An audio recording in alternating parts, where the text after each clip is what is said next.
अब मंगोल सिपाहियों को मार रहे होते हैं और बाइंदर कहते हैं मैं वालिदा सुल्ताना से तुम्हारी गर्दन बचा रहा हूँ। कबाइल उस्मान पर जान निछावर करते हैं, अगर अभी मारा तो वो सब दुश्मनी पर उतर आएंगे, रोको उनको। ये सुनकर समागार कहते हैं लकड़बग्गों से शिकार छीनने वाला अपने हाथ गंवा बैठता है, ये आखिरी बार है बाइंदर। और अपने सिपाहियों से कहते पकड़ लो उसे, जिंदा पकड़ो।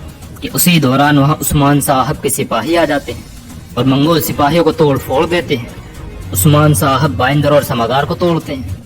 इधर बाला खातून अभी भी खंजर ताने होती है, मालहून खातून उन्हें रोकती। बाला खातून कहते हैं छोड़ो मालहून।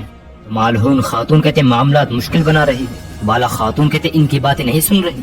तो मालहून खातून कहते अभी नहीं।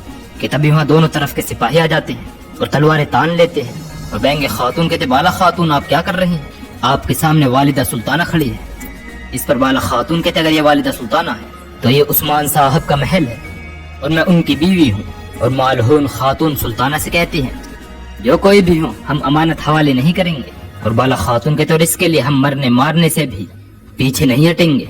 ये सुनकर सुल्ताना कहते सिपाहियों। उधर उस्मान साहब और उनके सिपाही मंगोलों को धो रहे होते हैं और साथ ही साथ बाइंदर को भी। और इधर आओ जी कहते हुक्म कीजिए, अभी इनके सर धड़ से अलग कर देते हैं सुल्ताना। यार बताए कहते तुम पहले अपना सर तो संभाल लो। और सुल्ताना कहते तलवारें नीचे करो। तो सभी तलवार हटा लेते हैं और सुल्ताना कहते अब पता चला कि उस्मान साहब की असल ताकत क्या है। बाला खातून अगर आप मेरी बातें सुनकर चैन से बैठी रहती तो मेरी उम्मीदों पर पानी फिर जाता। मैं जो देखना चाहती थी वो देख चुकी और बड़ी खुशी हुई है। तो मालहून खातून कहती अच्छी तरह देख लीजिए वालिदा सुल्ताना, आंखों का देखा कभी भूलिएगा मत। तो सुल्ताना कहती मेरी आंखें कभी धोखा नहीं खाती, जल्द अज जल्द मुझसे मुलाकात के लिए तशरीफ लाइएगा बाला खातून, आपको और करीब से जानना चाहती हूँ। यानी मालहून खातून और बाला खातून के बीच में दरार डालना चाहती है। उधर उस्मान साहब और उनके सिपाही बाहर आते हैं तो वहाँ भी मंगोल सिपाही आ जाते हैं, बाइंदर और समागार भी। समागार कहता है उस्मान तुम जाल में फंसे लाचार हिरन की तरह हो। तो उस्मान साहब कहते हैं अगर हिरन जंगलात से वाकिफ हो तो शिकार नहीं शिकारी बन जाते हैं।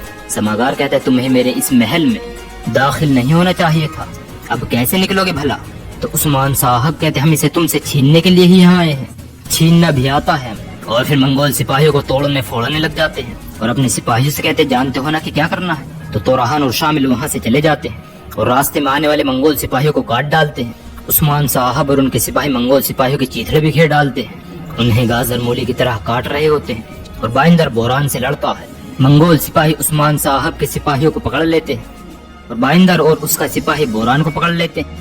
मंगोल तीरंदाज छत पर से तीर तान कर खड़े होते हैं।